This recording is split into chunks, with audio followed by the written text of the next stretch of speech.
Welcome to Hope Through Hard Stuff, a podcast from Winning at Home. Please welcome your host, speaker, and award-winning author, Steve Norman. Welcome back to Hope Through Hard Stuff. My guest today is Becky Attard. If you've been listening, you heard Becky share her story not too long ago about her fight against and her victory over breast cancer. And Becky has been gracious enough to join us on the show again today. Becky, thanks so much for making time. I'm very excited to be here for the second time. Becky, you and I talked a couple weeks ago on this show about just God's faithfulness and God's goodness to you in the midst of your cancer journey. And you had some really celebratory things to share about the progress that you've made. And then just a couple days after we posted our show, you reached out to me and said, I've got an update. Can you tell people who are listening what you learned?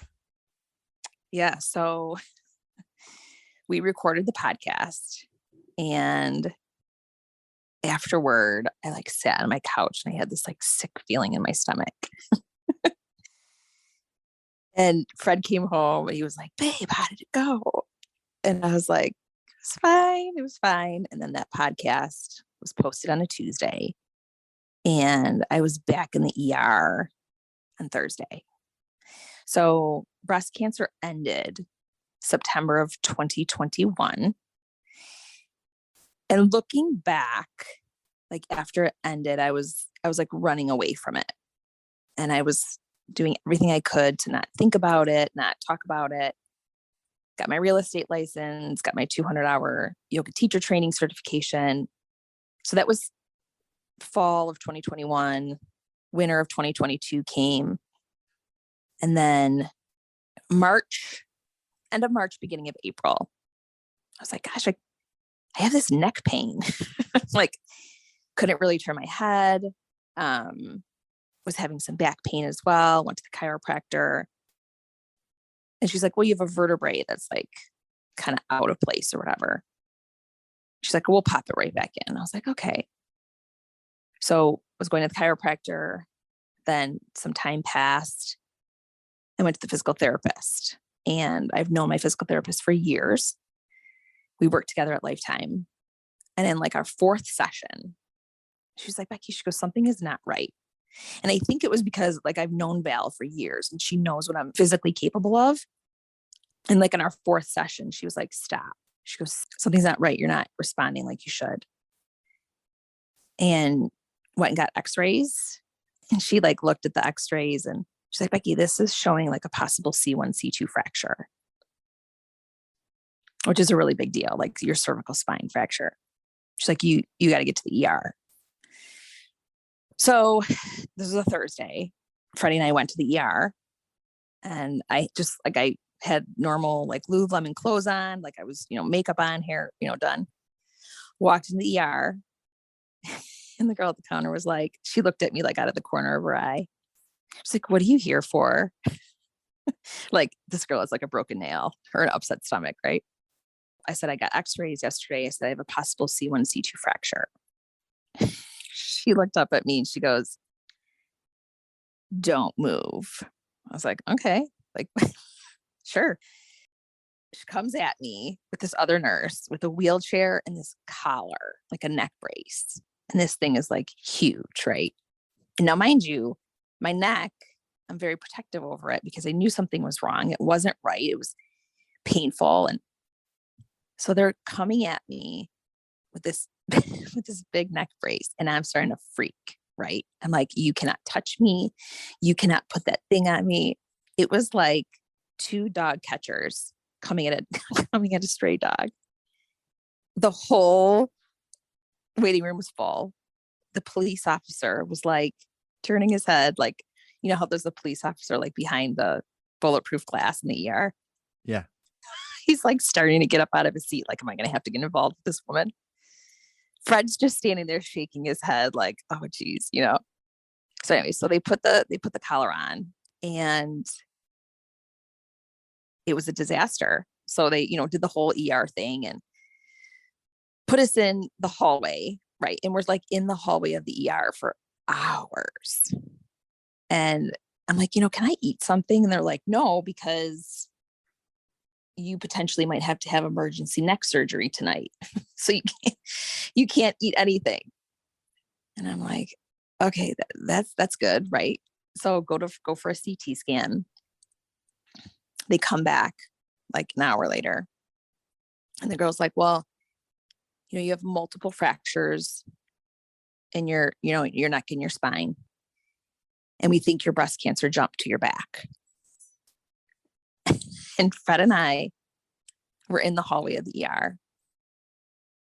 And I don't even think I was crying at that point because I was just in complete and total shock. Sure. Fred's standing there and he looks at me and he goes, babe, he goes, this is awesome. He goes, you're writing a book right now about your journey. He goes, you had like 3 chapters. He goes, here's where the story gets good. I go, excuse me, I have like 5 chapters, but yes, I'll agree with you. Like, here's where the story like really starts to get good. Right. So this was Thursday night and they're like, well, we're going to put you in a room. We're keeping you. And then we need to do an MRI in the morning. And I was like, okay. Right. So they put me in a room and gosh, that was 11-ish or whatever. And they're like, well, your husband can't stay with you. Right. So I had to be by myself.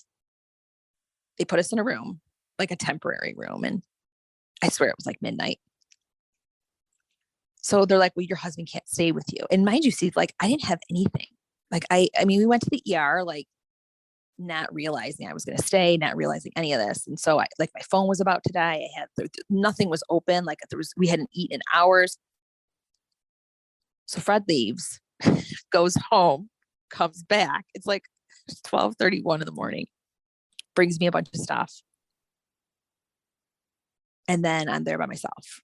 And I remember, like you talk about Gina, I talked about Gina on the first podcast about there are times when it's just you and God.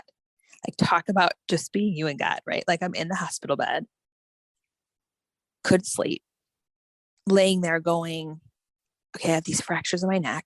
I have these fractures in my back, not knowing for months that was what was going on. I just knew like, oh, I can't turn my head and I can't fold forward. And chiropractor's like, it's trauma stress. And I'm like, okay. So anyways, so that night was rough. And I told Fred, I said, when you have your first child, you have like a bunch of feelings that you didn't know existed, right? We'll talk about, like I was laying there in the hospital bed and I had all these feelings that I was like, didn't know existed. Cause I'm like, oh gosh, what in the world's happening? So Friday morning comes. Fred actually came up to the hospital. It was like 8 a.m. And then the MRI people come in like 5 minutes later. And they're like, yeah, we're taking you for your MRI. And I was like, oh, okay, bye, Fred. See you later. He was there for like 3 minutes. And I was like, well, how long is the MRI? And they're like, 2 hours. What? Okay, 2 hours. So do the MRI. And that rocked me, right? Like I came out like dripping in sweat. And then the doctors, started coming in and they're like, yep. They're like, there's multiple lesions, multiple fractures.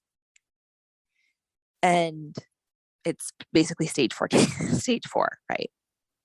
Now, mind you, I'm like by myself. Fred's at meet the teacher with the kids because school started on Monday. Fred's at meet the teacher. And the doctors are like, ma'am, do you have any family? I'm like, yes, I have a ton of family, but this happened in the past, night. And my husband's at meet the teacher with the kids. Like, don't worry, it'll be fine. So my brother ends up coming up. And one of the doctors is in the room and he's talking about like how serious it is. And basically I love doctors, but they can be not so positive. So we're going through like all these different scenarios, right? Of like what can happen. And they're basically like, you're going to do radiation. And I was like, well, if I do the radiation and it kills the tumors, will the vertebrae heal? And the doctor was like, yeah. So we were going through a bunch of different stuff and I'm feeling, you talk about like not falling into despair. Like I'm swirling the drain of despair. And my brother at that point looked at the doctor and he goes, so there's hope. Because we went through a couple different scenarios and the doctor looked at my brother and he said, yes. And my brother said the word hope, and just hearing that word, Steve, like brought me up out of, not completely out of despair, but I was like, no, there's always hope, right? Yeah. So the doctor said to me, he said, listen, he goes, there's a lot of research on being positive, fighting cancer and beating cancer. He said, but that's not something I can prescribe. That's something that you have to do on your own. And I just looked at him. I said, I understand. So from there, they had like an alarm on my bed. I couldn't get out of bed. They wouldn't let me shower. And I'm like, well, can't I just, get up? And they're like, no, man. They're like, because we don't know if your spine is stable. And I'm like, well, I appreciate the concern. And I appreciate you guys like really taking care of me. But I've been rocking life for like a couple months now. Like this didn't just happen yesterday, right? Like I didn't just all of a sudden like wake up with neck pain and come to the ER. Like this has been going on for a long time, right? So long story short, they let me go home Friday night, but they sent me home with planning papers. They basically were like, you have stage 4 cancer. Here are your planning papers, right? And Saturday and Sunday were probably like the worst days of my life. And I tell people like, it's hard for me to put into words. Like if you've ever like been on a beach and grabbed like a handful of sand and then opened your hand, like on a windy day, what happens to the sand? Like the sand falls through your fingers and blows away. Like I literally felt like my life was like falling through my fingers. Cause I was like, am I going to make it to Christmas? Like, is this, I have a very good friend whose husband, they found a tumor and he was gone 6 weeks later. It's a fact. He's gone. So Fred says, baby goes, you talk about not falling into despair. He goes, you came home on that Friday night. He goes, you got on a diving board and you did a swan dive into the pool of despair. And I did. And I remember Fred and I both took turns breaking down. And this was like Saturday night and I was freaking out. And Fred looked at me like I was like kind of screaming almost, like what in the world? And he looked at me and he goes, listen, you have one more day of this, which was Sunday. And he said, the battle begins on Monday. Because we had already scheduled an appointment with the radiologist. And I was like, okay, and there was a lot of tears, a lot of crying. And then Monday came, we dropped the kids off at school. It was their first day of school, which was a huge blessing. Like you talk about God's timing, like the kids being in school all day, like praise God for that. Drop the kids off at school. We come home. Fred's making breakfast. And I was like, okay, right. Like I was in despair. I'm starting to breathe again a little bit. Like, let's go to the radiologist. Let's do this. Well, that's actually when I found the planning papers for people who are listening. They're like, how to plan your funeral, right? Because people are like, what are planning papers? And I'm like, I don't want to say the word. So I'm sitting there and I'm going through, they give you discharge papers and I'm like getting that stuff organized. I find the planning papers and I start shaking and I show them to Fred. And he looks at me and he goes, throw them away. I was like, okay. So I wish I would have kept them and I wish I would have like taken a picture of it. But like at that moment, I had to throw them away. I was like, get this out of my face. So that was Monday. Went to the radiologist. And then by Thursday, I was back on the radiation table, which if you think about it, like I was in the ER on one Thursday and then less than a week later, I was receiving radiation, which, wow. I mean, that's like hyperspeed, right? Did the 10 sessions of radiation, met with an orthopedic spine specialist. Cause the big problem is the tumors, obviously. But the other big problem is the tumor basically blew out my C2 vertebrae. Like it's like cracked, fractured, and like blown out. The problem is if that goes, it's catastrophic. Okay. So met with an orthopedic spine specialist, met with a neurosurgeon, and the neurosurgeon, that's his specialty. And he was like, Becky, we got to do this. And I said to him, I think I would rather have brain surgery than neck surgery. He's like, I said, I don't want to.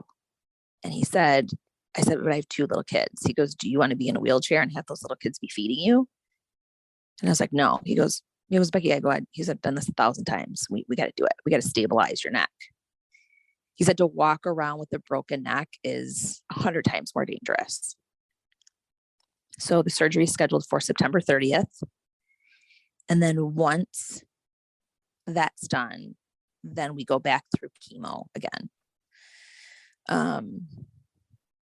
The good news is for whatever reason, and Steve, for 3 weeks, Freddie and I basically were at the doctors, like no joke, scans, blood work, MRI, bone, you wouldn't believe it.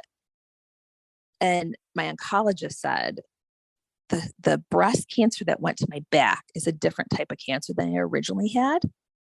So the first one was hormone receptive, meaning it feeds off of estrogen and progesterone, where this one does not. So the good news is that this one has a ton more treatment options. And there's something called immunotherapy. And my oncologist said, we actually are having more success with immunotherapy. It's actually working better than chemo. So that's going to be a huge part of the equation as well. And that will start a couple weeks after, because you can't do the neck surgery and then start chemo a couple days later. I'm going to have to recover from the neck surgery a little bit and then go into treatment again. So here we are. Becky, in the last episode, you talked about God winks. Where have you been seeing God show up or be present for you in the midst of all of this chaos? There's been multiple miracles. My friends who are therapists, they said the fact that you have been walking around with a broken neck for months and your spinal cord. These are physical therapists? These are friends Yes. who are PTs? Okay. Yes. PTs and OTs.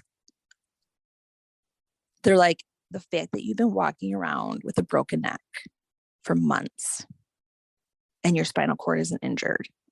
They're like, that's a miracle. It's a miracle that none of the tumors are pressing on my spinal cord. Even the doctors were like, none of them are pressing on your spinal cord, because that would be a whole separate issue. It's also a miracle that my pain, all of my doctors, including the neurosurgeon, they're like, the fact that you're only taking Tylenol is a miracle. They're like, most people are on morphine in your situation. They're like, are you sure? They're like, are you sure you don't need heavier pain meds? And I'm like, no, I'm okay. I'm like, I just take Tylenol a couple times a day and it's been working. They're fascinated. And I love, I got to be honest with you, it tickles me that I'm fascinating the neurosurgeon. And he even said to me, he goes, I'm going to use your x-rays for some of my talks that I do. I go, oh my gosh, I'm going to tell my friends that. So, I remember I was talking to Marcy Blacken, and this was right in the midst of everything. And she goes, Becky, I bet part of you feels like God has abandoned you. But she goes, after you tell me these things, she was like, God's just been carrying you through this the whole time and protecting you. And I was like, you're right. Absolutely.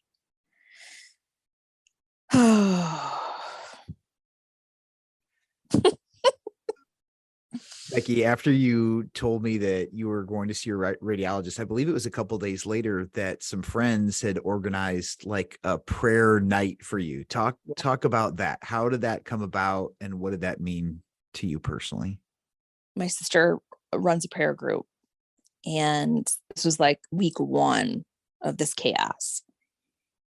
And she was like, we're coming over on Thursday night or whatever. And I was like, well, I got to go to the oncologist. I don't know if I'm going to be back in time. And she's like, let's just do it. And so there was about 20 ladies here, and I got home from the oncologist, and you talk about another friend of mine just went through cancer, and she said a lot of things were burned away from her through cancer. And what I mean by that is, I always had this issue of, if people come over, my house has to be perfect.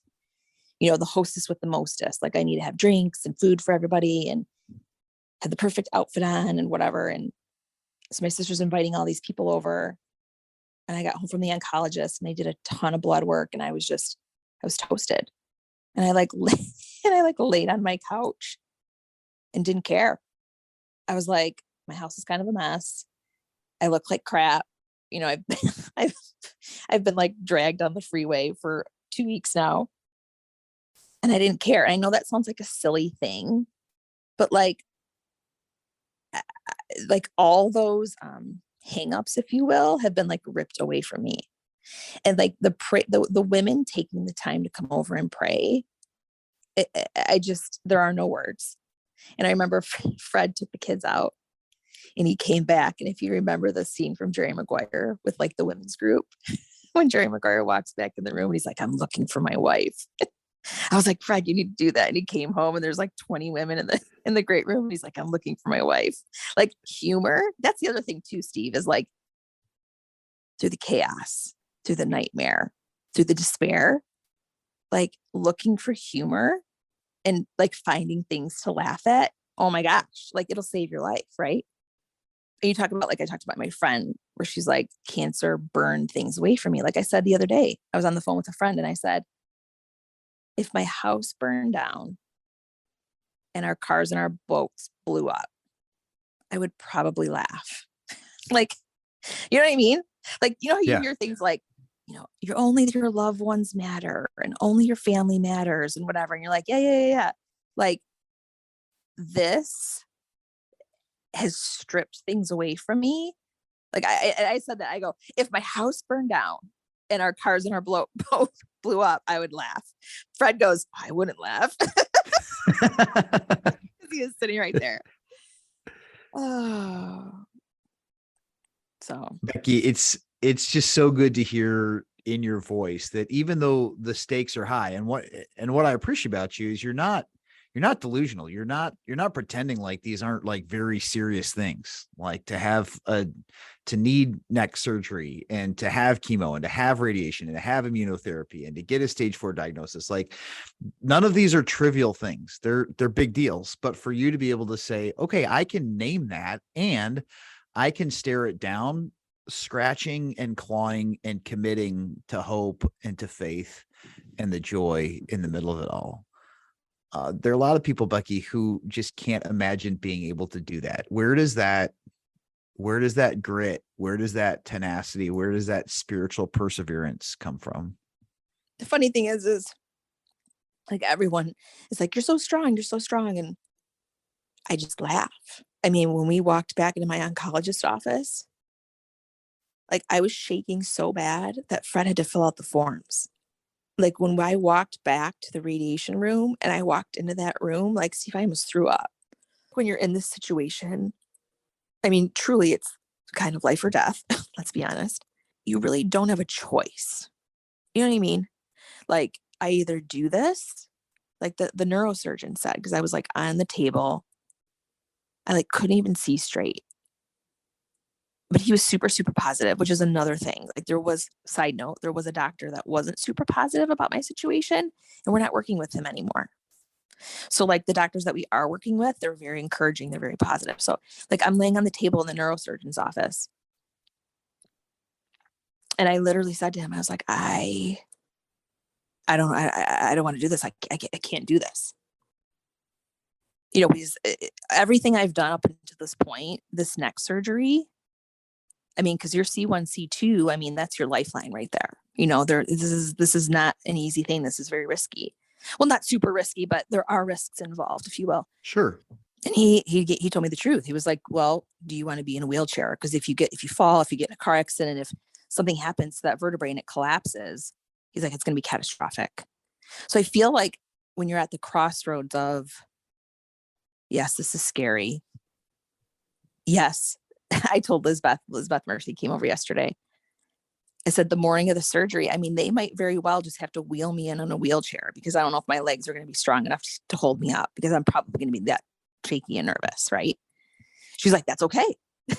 Right. Like, I guess, and that's another thing too, like accepting this is scary. I am nervous, you know, and the one nurse was like, oh, we can give you something if you're nervous. I go, bring it on. Right. Because I'm going to be like, you're going to have to drug me up a little bit. But I guess it's just that choice. Like he said, he goes, Becky, we got to do this. And I was like, oh, okay, let's just do it. Becky, a few years ago, I ran my first marathon, and a buddy who was running it with me was my coach. His name was Rusty. And Rusty said, he goes, when you're running a really long race and it's really overwhelming and intimidating, he goes, don't do the math. No.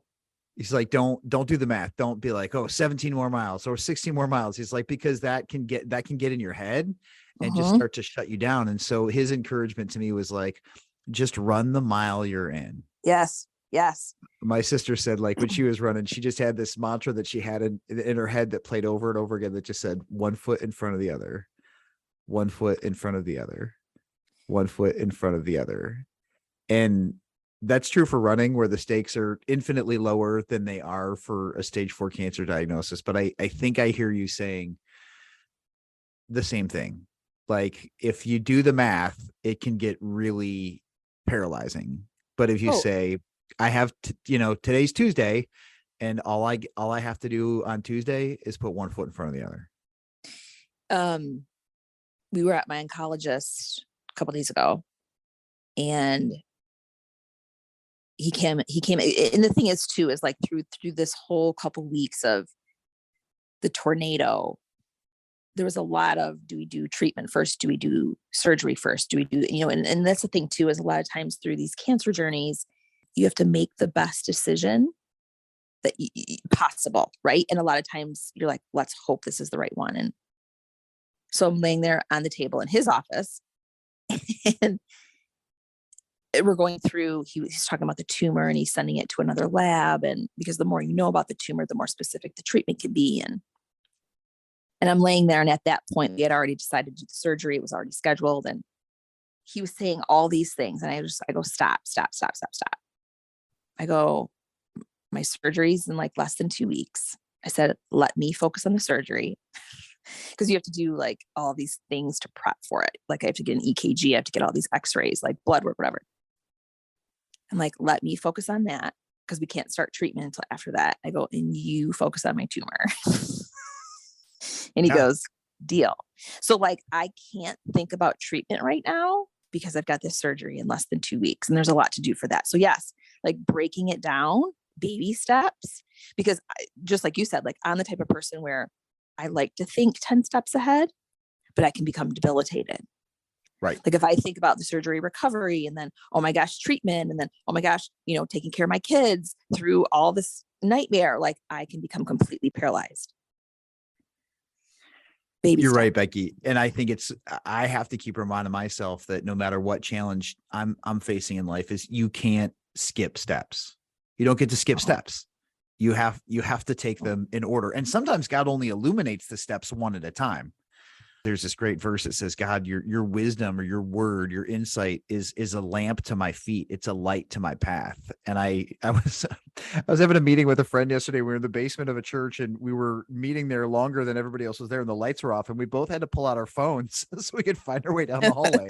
And it was just, just like we're saying, sometimes you can only see the next step. But that's okay, because we're only created to take one step at a time anyway. Like God didn't create our body to do leaps and bounds. We're not super people. We're humans. We can take one step at a time. We can choose how quickly we take those steps, but we can still only take one step at a time. And I think sometimes that's God's mercy, to be able to say, just focus on this, ask me for this, listen to me in this. Feel my presence in this. And then when we get to the other side, we can figure out what's next. So Becky, what words of encouragement do you have for people who might be getting some disappointing news in their health struggles? Like maybe they hit some milestones, they were in remission, they thought they were in the clear, and then they had a major setback. What would you say to that person who's really struggling to hang on to hope today? So when this whole thing happened, I did a Facebook post, and I just was like, I wanted to let friends and family know what was going on. And so many of them came back to me with my own words, because, I've done multiple podcasts, and, been doing my Facebook posts. And And I've been putting these words of encouragement out. And it was like, and I kind of got mad because I was like, you guys are using my words against me. Not really though. They're like, a couple of my friends were like, you said this, you said these encouraging words, you persevered in this way. My one friend's daughter, she like painted this painting over a cross, and it was about the words that I spoke on our last podcast about, God is in control. It's his fight, not yours. And in the end, I'm going to be the one standing. And she like did a painting of those words. And I just, again, just like I said at the end of our last podcast, like right now, like I have a broken neck, I have fractures in my back. They think there's fractures in my hips as well, which I kind of think they are too, because my leg is heavy. Like I'm not rocking life right now. You know what I mean? But again, back to the verse that we talked about in our last podcast. It's an Exodus, right? You need only to be still. Yeah. What's the whole verse? The Lord will fight for you. You There you need go. only to be still. Yeah. Right. There you go. And again, just like we talked about, the baby steps, one appointment at a time, one surgery at a time, one treatment at a time. Because looking too far down the road becomes paralyzing and debilitating. Yeah. Well, Becky, know this, that my wife, Kelly, and I are praying with and for you and Fred. We love you deeply. We thank you for your willingness to involve us in your journey and in your story. And thanks so much on behalf of this show and our listeners for having the courage to circle back and say, I want to tell the next part of my story, because there are other people who would say like, nope, I only want to share the wins when they're over and they're done and they're clean. And you are really capturing kind of the ethos and the character of this podcast by saying it was hard. It is hard. It might continue to be hard. I'm not letting go of my grip on hope and the hope that Christ has for not just for my present, but for my future. So from the bottom of my heart, thank you so much, Becky. Thanks, Steve. You've been listening to Hope Through Hard Stuff. Please continue to pray for Becky and Fred and their kids, and we'll be looking forward to an update from her in the not so distant future. Thanks so much for listening. We'll catch you next time. Thanks for listening to Hope Through the Hard Stuff. If you liked what you heard, please remember to subscribe to it, rate and review it, and then share it with others. Winning at Home offers hope through counseling and coaching, motivational speaking, community events, and other media resources. If you believe in what we do and want to support us in our mission, consider making a donation at winningathome.com.